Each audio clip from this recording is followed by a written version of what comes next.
तो दोस्तों कैसे हैं आप लोग। DRDO defence research and development organisation की तरफ से पॉलिटेक्निक वाले स्टूडेंट के लिए वैकेंसी जबरदस्त देखने को मिली है।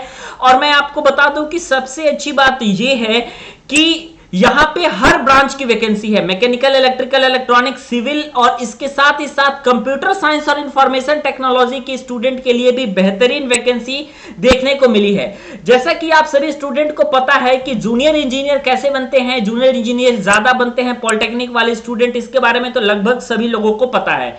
लेकिन डीआरडीओ और इसरो जैसे संस्थान में भी पॉलिटेक्निक वाले स्टूडेंट वर्क करते हैं और बेहतरीन पोस्ट पे वर्क करते हैं। तो जो डीआरडीओ और इसरो का जो जॉब प्रोफाइल होता है वो जेईई के जॉब प्रोफाइल से कई गुना बेहतरीन और कई गुना उसका लेवल जो होता है वो जबरदस्त होता है और इसका लेवल ज्यादा होता है। क्योंकि आपने नाम से ही आपने जान गया होगा कि भाई डीआरडीओ है, इसरो है, तो ये एक ऐसी देश की प्रतिष्ठित संस्था है जहां पे काम करने का मजा ही कुछ और रहता है। तो यहां पे वैकेंसी जो है ये पॉलिटेक्निक वाले स्टूडेंट के लिए देखने को मिलती है। ये आप सभी स्टूडेंट के लिए एक प्रकार का मोटिवेशन भी है ताकि आपको ये पता चले कि डीआरडीओ और इसरो जैसे बड़े बड़े संस्थानों में भी अगर आपने सिर्फ पॉलिटेक्निक किया है तो आप अपने पोटेंशियल वहां पे दिखा सकते हैं और आप वहां पे सेलेक्ट हो सकते हैं। आइए बात करें हम वैकेंसी के बारे में। तो वैकेंसी आईटीआई के लिए भी निकली है और वैकेंसी आपकी डिप्लोमा वाले स्टूडेंट के लिए भी निकली है। डिप्लोमा में अगर हम बात करें तो अगर आपने एग्रीकल्चर से डिप्लोमा किया हुआ है या ऑटोमोबाइल से किया हुआ है या केमिकल से किया हुआ है या सिविल से या कंप्यूटर साइंस आईटी से किया हुआ है, इसके अलावा इलेक्ट्रॉनिक्स से किया हुआ है या इलेक्ट्रिकल एंड इलेक्ट्रॉनिक्स से किया हुआ है, या फिर अगर आपने इंस्ट्रूमेंटेशन से किया हुआ है, या फिर अगर आपने लाइब्रेरी साइंस या मैथमेटिक्स से बीएससी वगैरह भी किया हुआ है, तो आपके लिए बेहतरीन वैकेंसी देखने को मिल रही है। इतनी वैकेंसी है स्टूडेंट की, इतनी वैकेंसी आपने कभी एसएससी जेईई में नहीं देखा होगा, यूपीपीसीएल में नहीं देखा होगा। उतनी वैकेंसी आपकी अकेले डीआरडीओ देती है और ये हर साल नहीं देती, ये तो बात सही है। लेकिन हाँ, आफ्टर रेगुलर इंटरवल 3 साल 4 साल के अंतराल पे आप सभी को एक बार वैकेंसी देखने को मिल जाती है। बेहतरीन वैकेंसी और जबरदस्त वैकेंसी डीआरडीओ और इसरो जैसे संस्थान में इस बार फिर से आपकी वैकेंसी ये निकल चुकी है।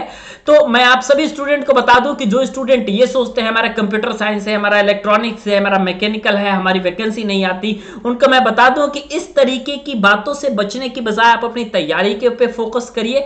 100% आपकी वैकेंसी आती है और आपकी वैकेंसी आई हुई है और आती भी है। जरूरी रहता है अपडेट का। अपडेट लेने के लिए आप चैनल को सब्सक्राइब कर सकते हैं। आगे मैं आपको बताऊं तो डीआरडीओ में जो आपके पॉलिटेक्निक वाले स्टूडेंट के लिए जो वैकेंसी आपकी निकली हुई है, इस वैकेंसी में आप लोगों का 2 प्रकार से पेपर होगा। 2 प्रकार से पेपर कहने का मतलब यह है कि 2 सीबीटी आपका इसमें होता है। एक वाला पहला जो सीबीटी आपका होता है, यह सीबीटी ऐसा होता है स्टूडेंट की सिर्फ पासिंग का स्क्रीनिंग होता है। मतलब इसमें आपके नॉन टेक्निकल सब्जेक्ट पूछे जाते हैं, कोई आपका टेक्निकल सब्जेक्ट नहीं पूछा जाएगा।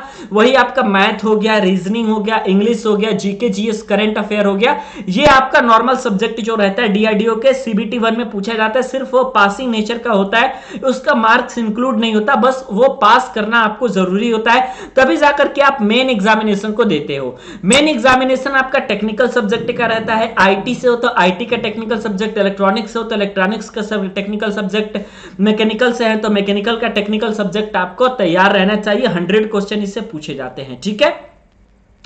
अगर मैं एलिजिबिलिटी क्राइटेरिया की बात करूं तो एलिजिबिलिटी क्राइटेरिया में अगर आपको सबसे पहली बात तो मेडिकल फिट होना जरूरी है और इसके साथ ही साथ आप भारत के नागरिक हो, यह भी होना जरूरी है, और आपने किसी मान्यता प्राप्त संस्थान से पॉलिटेक्निक की डिग्री आपने कंप्लीट की हुई हो। मान्यता प्राप्त संस्थान इसलिए जरूरी है स्टूडेंट क्योंकि मैं देखता हूं तो मैक्सिमम आपका तो ये गवर्नमेंट कॉलेज या फिर जो प्राइवेट कॉलेज में भी पढ़ रहे हैं वो ये देख लें कि उनका जो मान्यता है वो एआईसीटीसी से है या फिर बीटीईयूपी से है या नहीं है, क्योंकि ये चीज आपको जाननी बहुत जरूरी है। रिजर्वेशन भी इसमें मिलता है। अगर आप एससी एसटी से हैं या ओबीसी से हैं तो आपको रिजर्वेशन मिलेगा और इसके साथ ही साथ ईडब्ल्यूएस वाले कैंडिडेट को भी 10% का रिजर्वेशन मिलेगा, ठीक है।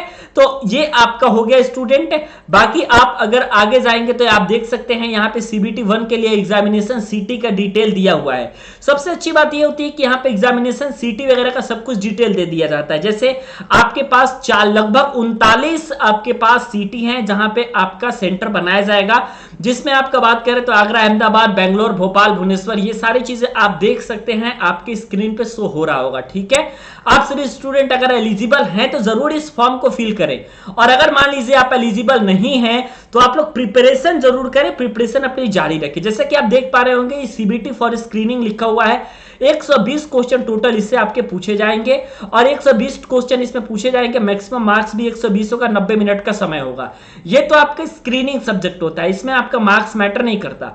मैटर जो सेकंड वाला होता है आपका test specific to the subject of post code, जिसमें आपका 100 क्वेश्चन पूछा जाता है, जो कि आपका 100 मार्क्स का होता है, 90 मिनट का समय होता है। ये मेन होता है आपका जो कट ऑफ बनता है वो इसी सेक्शन से आपका बनता है। ठीक है, quantitative aptitude, general intelligence, reasoning, general awareness, English language, ये आपका बेसिक है जो कि आपको जरूरी है। ये 4-5 सब्जेक्ट आपको प्रिपेयर करने ही पड़ेंगे। ठीक है, तो ये चीज आप हमेशा से याद रखिएगा। 90 मिनट्स का आपका समय भी होता है, ये आपका सिलेक्शन प्रोसीजर है।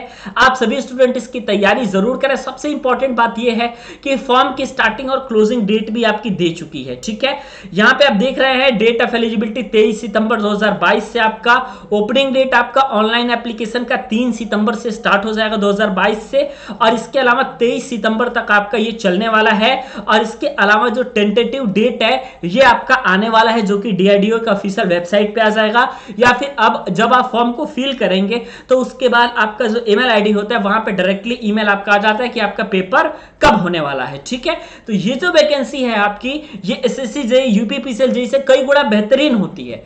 ठीक है, और ये जो ऐसी वैकेंसी होती है, ये डीआरडीओ हो गया, इसके अलावा आपका रेलवे हो गया, ये 2-3 ऐसे डिपार्टमेंट है इंडिया के जिसमें आपको सोचना नहीं है कि मान लीजिए आपका आईटी ब्रांच है, आपका इलेक्ट्रॉनिक्स ब्रांच है जिसकी वैकेंसी नहीं आती है, ऐसे ऐसे ब्रांच वाले स्टूडेंट के लिए भी वैकेंसी इन सभी ऑर्गेनाइजेशन में देखने को मिलती है।